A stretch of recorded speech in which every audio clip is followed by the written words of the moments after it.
what I hope I can do in a few minutes, and I promise that's all it'll be, is to bring in some positives that might be helpful to some of you, because I bet there's not anyone in the church here tonight that doesn't have some tie with cancer, either if not yourself, then a family member or a friend or a loved one. It's so prevalent today. So, in any case,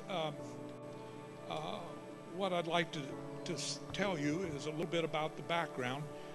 My case goes back to March of '08, when a minor pain in my left side led to a CAT scan here in Dayton that was diagnosed as non-small cell adenocarcinoma lung cancer. And at the James Cancer Center at Ohio State, the docs there said it was not only that it was stage 4, it was inoperable. And if we were wondering about the future, they said that most patients with my kind of cancer live from 6 months to a year. And I won't even try to describe what that moment was like, because the words would certainly fail me. I walked in essentially feeling fine, and an hour later left for home to get ready to die. And our wonderful, happy life was over, and it was replaced by a grief that was so profound that there were times during those sleepless nights that followed when I almost wished the end would come quickly to get the inevitable over with. Then there was the deep guilt. I'd been a smoker in earlier years, and so I probably felt like I brought this on myself. And now Alma and the family would be put through a terrible ordeal that they should never have to face. But the biggest question was, at that time, was, would God forgive me? I'd been a practicing Christian since birth, but for the first time in my life, when my faith was really put to the test, I failed. I felt weak and confused and vulnerable, and not at all up to handling this ultimate challenge, which was how to die. But I desperately prayed for forgiveness and salvation. Then, at what seemed like the lowest possible level of depression and sorrow, Alma and I had our first appointment with the man who was to become the most important figure in our lives, my oncologist, Dr. Charles Bain at Samaritan North. And I think maybe that's when God said, okay, I've seen enough of this self-pity party. Let's give this guy a little backbone infusion. And the first thing that Dr. Bain told us is that while the Ohio State prognosis could be accurate, it was just as likely that it wasn't. He said every patient is different and unique, and that doctors were often wrong. He said the fact is we don't really know when anyone is going to die. Only God knows that. And his plan for you could just as well include substantial survival time instead of early death. Put yourself in his hands and pray, and something good may well happen. And what you can do to help yourself, he said, is to work on gaining and maintaining a positive attitude and keep surviving. The longer you can survive, the better the chances of something new coming along that will help you. Now, tempted as I am to dramatize, I'm not going to tell you that the dark clouds parted and the sun burst out and that a choir of heavenly angels and cherubs began singing on high. But for the first time in weeks, I can say that Alma and I felt a sense of hope and encouragement. We didn't fully understand it at the time, but it was to become a major turning point for us.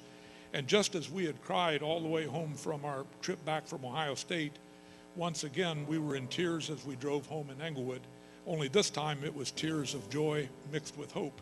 Maybe, just maybe, there was to be a little bit of future to look forward to.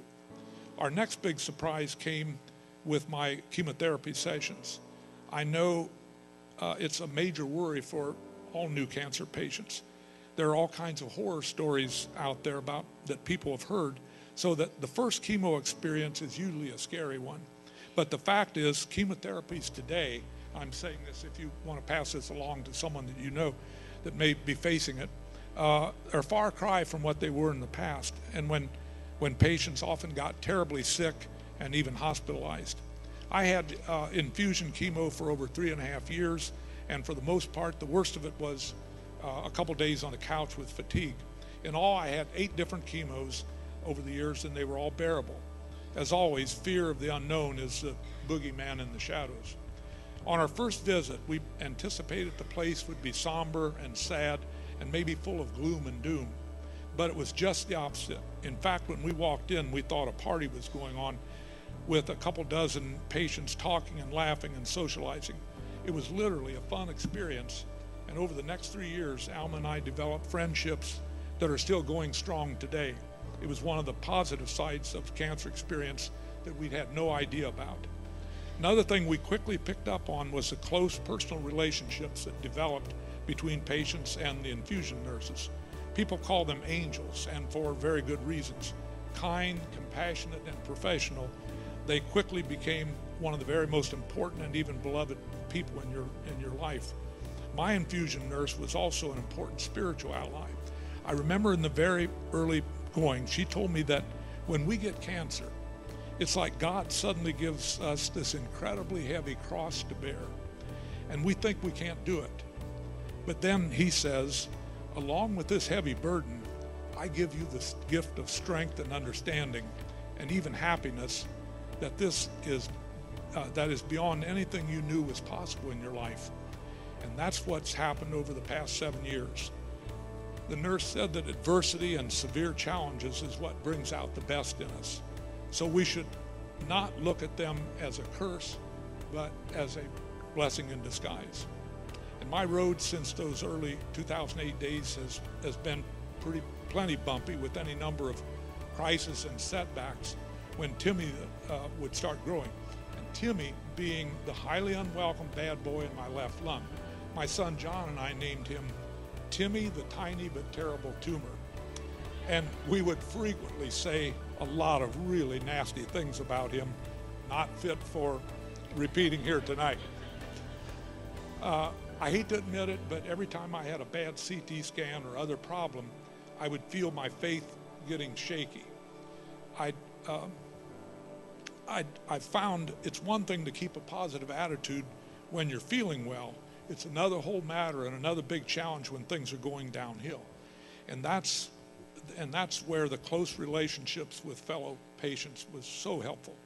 We would exchange phone calls or visits, and almost invariably, you immediately felt better or more reassured. And always the calls would end with the words, remember, I'll be praying for you, and God is going to help us. During the good times and bad, and even now, I continue to pray for a miracle cure. But I always ask that if a cure is not in God's plan for me, then please give me a consolation prize of the gift of strength to have a happy, grace-filled death. Help me be a shining example, not only of how to live as Christ-like as possible, but to close out life doing God's will to the very end. When I look back on these past years, sometimes I'm literally blown away by the supreme irony of how something so horribly negative can at the same time be the source of incredible happiness and joy. I can honestly tell you that along with the bad stuff, and I know there's more to come, these years have been the happiest, richest of my life and Alma's too. For one, after some 65 years of taking every day and everything and everyone in it for granted, I now see each new day as another wonderful gift from God. Your sense of awareness is heightened, and hopefully you're a better, nicer person to live with. Now, if I had to give Alma equal time up here, you might hear about some lapses and some backsliding that goes on, but I can assure you that I keep trying. And your eyes and your heart are finally opened to the most valuable and precious gift of all, and that's your family members. The unstinting, unqualified loyalty and love that has always been there, but you were too busy and too preoccupied to notice.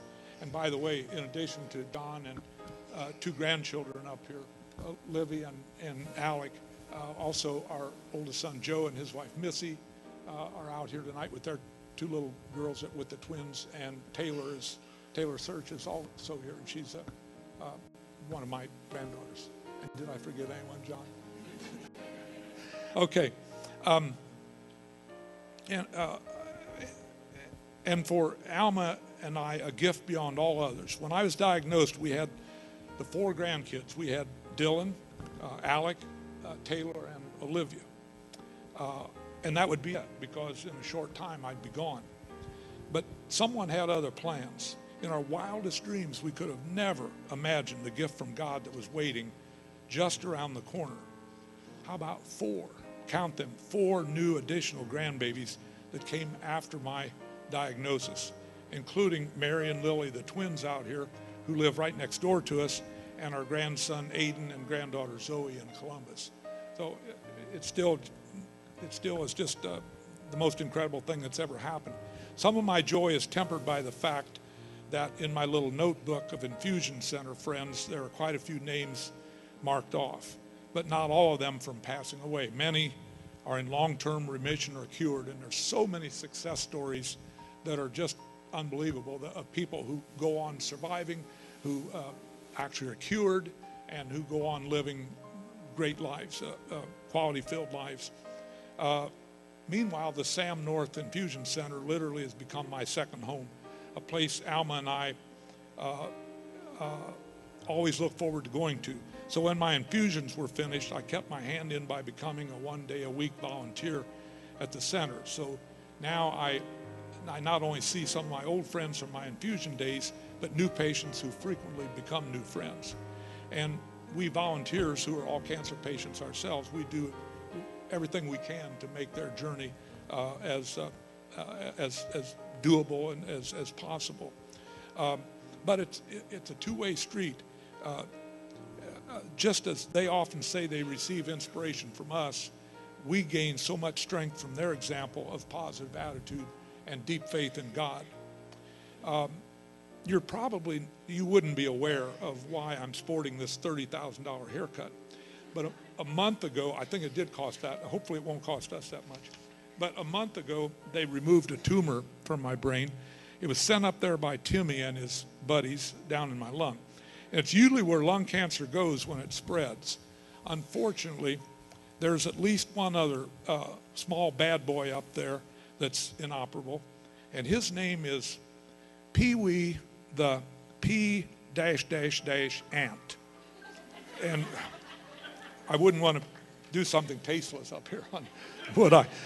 And we're trying to wipe him out before he gets big and bossy. And so I'm scheduled for 3 weeks of radiation on this, what I think will be the new battleground for me.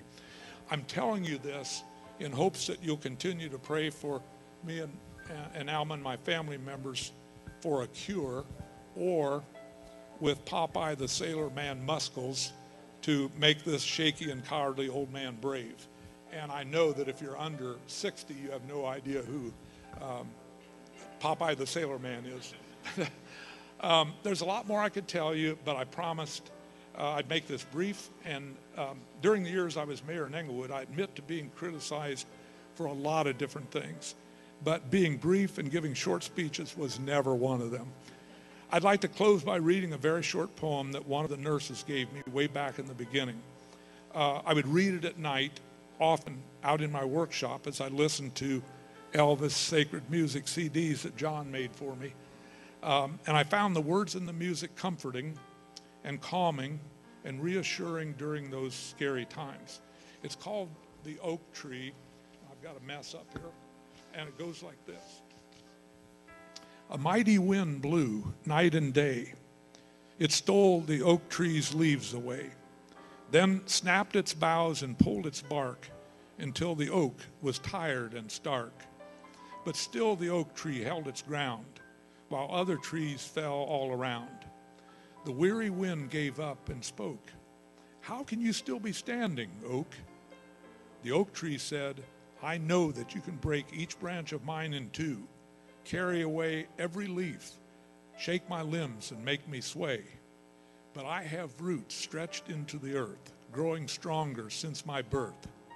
You'll never touch them, for you see, they are the deepest part of me. Until today, I wasn't sure of just how much I could endure. But now I found, with thanks to you, I'm stronger than I ever knew. Thank you very much.